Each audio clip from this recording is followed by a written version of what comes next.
안녕하십니까, 알파스트리트 파트너스입니다. 2022년 10월 14일 금요일 마감 시장 보겠습니다. 코스피 지수가 2.3% 올라서 2212로 마감을 했습니다. 어제는 꽤 하락폭이 컸었죠. 1.8%가 빠졌는데 오늘은 그 이상을 돌려놨습니다. 2.3% 올라서 다시 2200선 위로 올라왔습니다. 그 간밤에 미국 CPI 지수가 발표가 됐죠. 8.2%가 나와서 예상인 컨센서스 8.1%보다 조금 높게 나왔습니다. 그래서 장 초반에는 꽤 하락을 해서 시작을 했는데요. 네. 근데 결국에는 그 상승으로 반전을 하면서 크게 상승을 한 채로 마감을 했습니다. 그래서 어제 굉장히 그 움직임이 컸고요. 어제 장중 저점이 다우지수, S&P, 나스닥 모두 연 저점이었습니다. 네, 다우 같은 경우는 28,600대까지 빠졌었고요. S&P 500이 3,490대, 나스닥이 거의 만을 깰 뻔했어요. 네, 만 80까지 이렇게 빠졌었는데 다우로 봤을 때는 보면 이 저점에서 거의 1400포인트 이렇게 올렸거든요. 네, 그래서 굉장히 반등이 크게 나왔습니다. 그래서 2.8%가 이렇게 올랐는데, 거기에 비해서는 우리나라 이 반등폭은 좀 아쉽습니다. 네, 2.3%면 많이 아쉽죠. 전날에 이제 1.8%가 빠졌기 때문에 사실은 뭐 미국을 따라간다고 하면 뭐 4%, 5% 이렇게 반등이 나와도 뭐 이상하지 않았던 건데 역시 우리나라 증시는 지금 상대적으로 계속 약세가 지속되고 있습니다. 오늘 일본 니케이 같은 경우는 이제 3.2% 이렇게 올라서요. 역시 우리나라보다는 더 강한 모습을 이렇게 보여주고 있습니다. 네, 오늘 우리나라 주요 종목 한번 보시겠습니다. 시가총액 상위 종목이 뭐 대부분 다 올랐죠. 오늘은 이렇게 큰 폭으로 상승을 했기 때문에 대부분 다 올랐고요. 삼성전자 같은 경우는 1.9% 오르면서 지수보다 조금 덜 올랐습니다. 네. 에너지 솔루션은 1.2%. 네. 좀 상대적으로 삼성전자 에너지 솔루션은 지수보다는 덜 올랐고요. 오늘 좀 크게 오른 종목은 뭐 카카오 같은 이런 종목이 많이 올랐습니다. 8%가 올랐는데요. 손자 회사죠. 라이온 하트의 상장이 일단은 철회됐습니다. 네, 그래가지고 일단은 이게 호재로 인식이 됐고요. 예, 그래서 카카오 게임즈 같은 경우는 더 많이 올랐습니다. 네, 카카오 게임즈 같은 경우는 9%대 이렇게 올랐네요. 그래서 이렇게 좀 자회사의 어쨌든 상장 철회, 카카오 입장에서는 이제 손자회사죠. 어, 이런 것들이 지금 이제 호재로 되는 이유가 이렇게 계속해가지고 회사를 물적 분할을 해가지고 상장을 하면 주주 가치의 훼손이 일어나거든요. 그래서 이런 거가 좀 문제가 지금 있습니다. 우리나라 같은 경우에.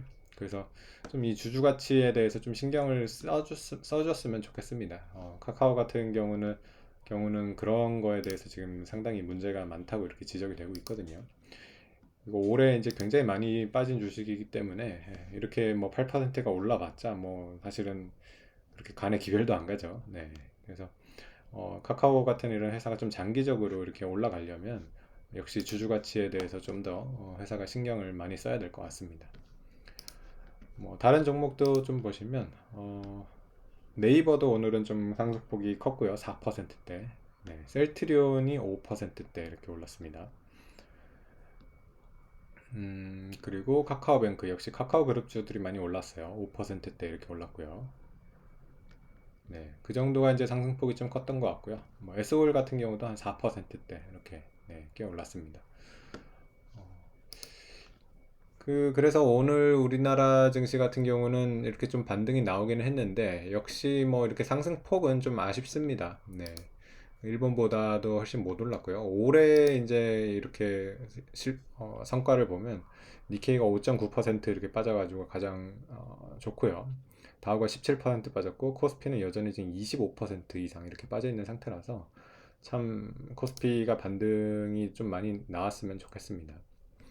지금 이제 시장은 일단 이렇게 급 반등이 나온 이유가 지금 여러 가지 얘기가 나오고 있는데 아무래도 이제 그 금리나 이런 물가에 대해서는 어느 정도 시장이 내성이 생겼다고 봐야 될 것 같습니다.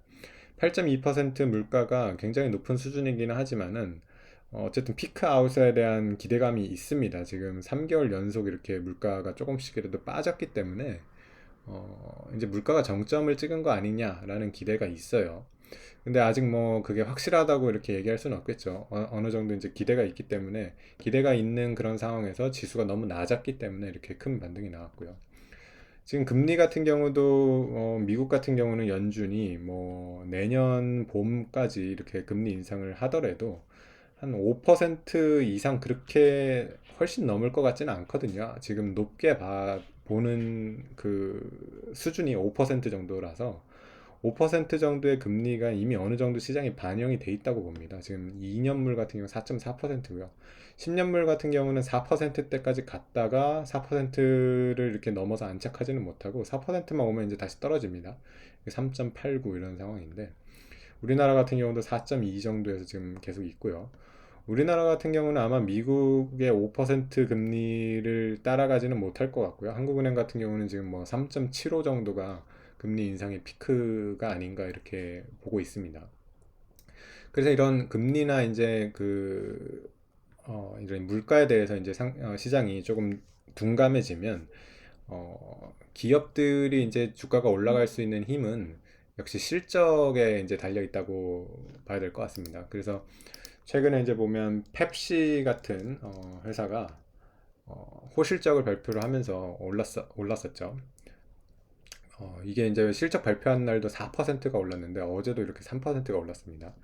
그래서 실적이 좋으면 이런 그 실적을 이제 바탕으로 회사가 올라갈 수가 있거든요. 그래서 3분기 실적이 이제 계속 발표가 될 텐데 예, 이런 게 이제 중요할 것 같습니다.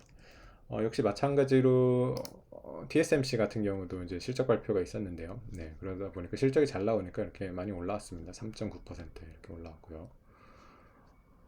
그리고 또 보면 뭐 일본의 이제 패스트 리테일링이죠. 네, 유니클로 같은 경우도 상당히 이제 좋은 실적을 발표하다 보니까 오늘 보면 이제 8% 이렇게 크게 오릅니다. 그래서 이렇게 실적이 좋은 회사들은 이제 잘 가니까 우리나라 이제 기업들도 좀 실적이 잘 나오기를 바라야 될 것 같습니다. 우리나라 기업들 3분기 실적 이제 한번 좀 쭉 이제 나올 텐데요. 한번 잘 살펴보고 실적이 좀 잘 나오는 이런 주식들은 아마 올라갈 가능성이 높다고 이렇게 생각이 됩니다. 네, 오늘 시황은 여기까지 하겠습니다. 감사합니다.